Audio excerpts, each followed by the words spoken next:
There is a very specific feeling that comes with burnout that people don't talk about enough. You can leave work, you can sit on the sofa, you can go out for dinner, you can be physically present with the people that you love, and yet you're not really there. Your body is in one place and your mind is still at work. You're replaying a conversation from earlier in the day. You're thinking about something that you forgot to do. You're worrying about what tomorrow looks like. You're running worst case scenarios just in case something goes wrong when you're not watching. You feel tired, but you can't rest. This is what I call zombie mode.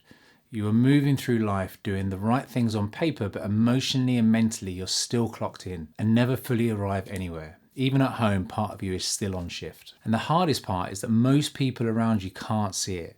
From the outside, it looks like you're coping inside, and it feels relentless. For years, I believed that this was just the price of caring. That if I really cared about my business, my team, the people who relied on me, then switching off wasn't an option. I told myself rest was something that you earned once everything was done. The problem is, in business and in life, things are never done.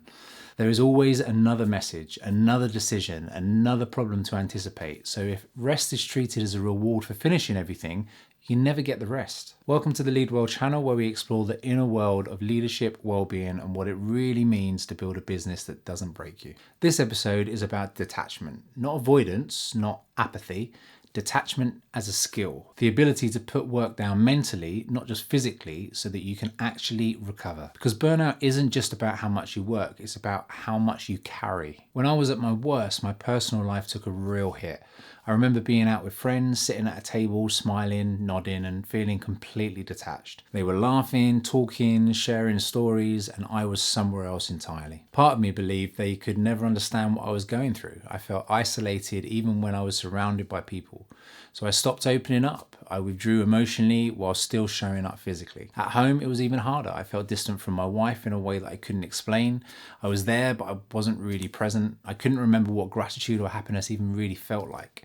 Everything felt muted, flat, like I was watching my own life from a distance. Sleep didn't fix it. I would lay in bed exhausted and my brain just refused to go to sleep.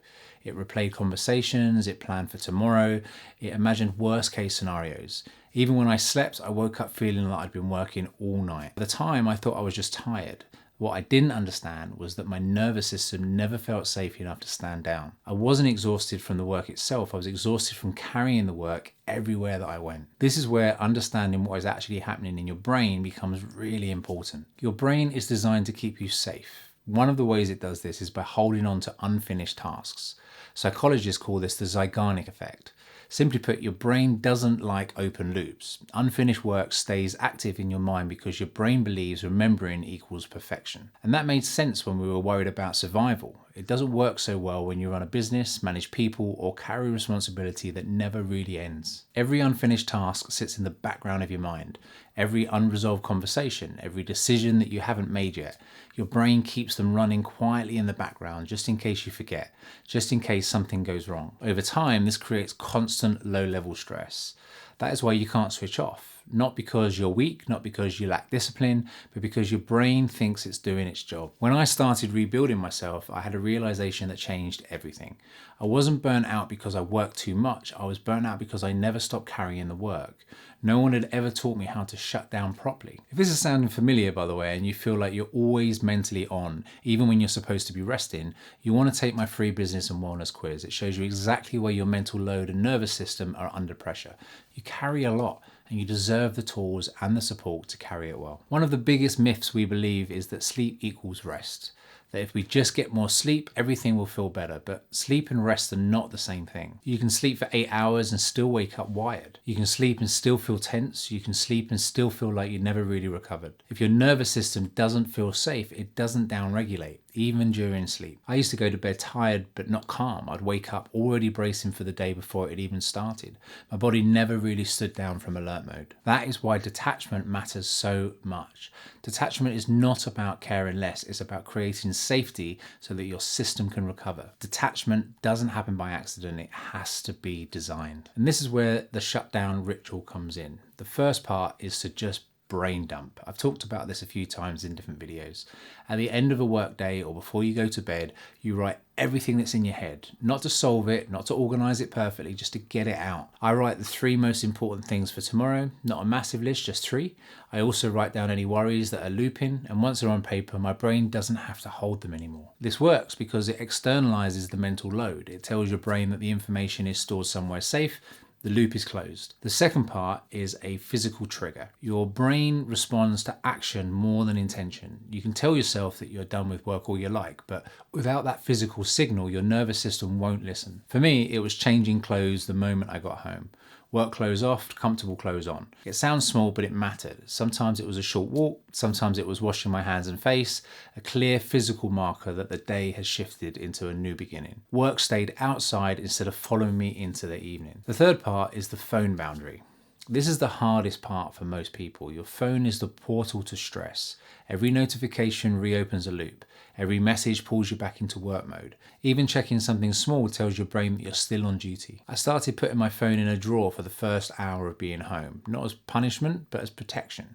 That hour gave my nervous system a chance to settle. It allowed me to be present. It stopped me from being pulled back into problems that could wait. This isn't avoidance, it's leadership of your own nervous system. Even today, if I glance at my phone while I'm talking to my wife, she stops and she makes a point of reminding me not to go back to how I once was, that to be present means to be focused, to detach my phone from the conversation, because that is work and this is my personal life. At first, attachment feels uncomfortable, sometimes even wrong. You feel guilty, you worry something will go wrong without you, you fear losing control. That discomfort isn't a sign that you're doing something bad, it's a sign that your identity has been tied to being needed. When your sense of worth is linked to output, rest feels unsafe. For a long time, peace felt unfamiliar to me. Chaos had become normal.